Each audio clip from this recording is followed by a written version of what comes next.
Hey everyone, welcome to our full product review for the Sager NP6852. To start us off, we should go over the specs. First is the CPU, which is the i7 7700 HQ processor. The GPU inside is a GTX 1050 Ti with 4GB of GDDR5 RAM. Memory included out of the box is 8GB of DDR4, but ours has been upgraded to 16. Storage included is a 1TB 5400 RPM hard disk drive, but our version that we're testing was upgraded to a 250GB 850 EVO SSD. For connectivity, there's built-in Gigabit Ethernet LAN, Intel Wireless AC 3165 wireless LAN, and Bluetooth 4.0. Powering the device is a 6-cell smart lithium-ion battery that is detachable. And there is a 2-megapixel HD camera above the 15.6-inch FHD IPS matte type screen at the resolution of 1920 by 1080. On the left-hand side of the device is an AC power adapter port, Ethernet port, 2 mini display ports, HDMI port, USB 3.1 Type-C port, USB 3.0 port, and a 6-in-1 card reader. And on the right-hand side, there is a headphone and a microphone port, USB 2.0 port, USB 3.0 port, and the Kensington lock. Taking a look at the internals of this laptop, the first thing you may notice is the missing battery, which is usually right up here. You remove the battery and then you can take the lid off of this machine to see inside of it. So that's why the battery is not located there. But you could change that out. If you wanted an extra backup one, you could actually get another one, and then you'd have swappable batteries without having to remove the back of the machine, which is kind of nice.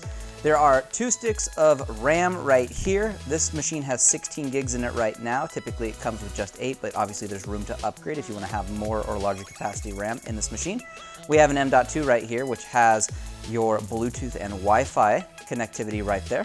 We have an open M.2 slot right below it, so you could put some solid-state M.2 memory inside this machine. You could expand your memory that way or have a fast boot-up drive that way. We have a couple copper heat pipes that come off of this fan and one over here for this one for both your GPU and your CPU. Air's going out the back for this one and out the side for that one, and does an okay job of cooling down this device depending on what you are doing with it at the time. Then typically there's a 5400 RPM hard disk drive down here in front. In this machine, it has been replaced with a 250 gigabyte Samsung 850 EVO. So you could upgrade the 5400 RPM drive with a solid state type, or if you wanted more storage perhaps, you could put in maybe like a Barracuda down in here, and then you could run an M.2 for a boot drive and some of your programs. So there's options for configurations for storage and speed for your devices that you want on this machine. And then we have a couple speakers down in the front for audio. As for the keyboard on the 6852, it's a good one. There is very little flex on the face of the keyboard for solid typing input. The keys are tactile and consistent while under use, and it also has RGB backlighting that can be controlled in 3 zones, or there are default presets to choose from. You also have the option to customize individual keys as hotkeys to personalize the way that you might want your game set up. The screen is also great quality with its IPS display, where the colors are very vivid and has good color accuracy. And the viewing angles hold up really well since it's IPS as mentioned. Included in the box with the Sager NP6852 is a user manual and CD, and the included power cables for charging the device. As for the weight of the laptop by itself, it comes in just over 5 pounds. And if you're going to team it up with the power brick and cable, if you're taking this on the go, total weight will be about 6.3 pounds. And as for the battery life of the machine, we ran a couple different tests with it and averaged anywhere from 2.5 to 3 hours of battery life while running basic tasks and having the screen brightness around 50%. As for the temperatures of the laptop while gaming, you can see that there's a little bit of heat in the center of the laptop where both the GPU and CPU are centrally located. Then the heat seems to be dispersed out away from there throughout the rest of the laptop fairly well. And as for the noise of the fans while gaming, we had readings up front at 46 decibels. Up closer to the keyboard, we had readings of 54. And then coming around to the back edge of the laptop where the fans are located, we had readings of around 59. Starting off with our benchmarks, we did Firestrike, which scored 6,529, which is better than 38% of all devices that have ran this test.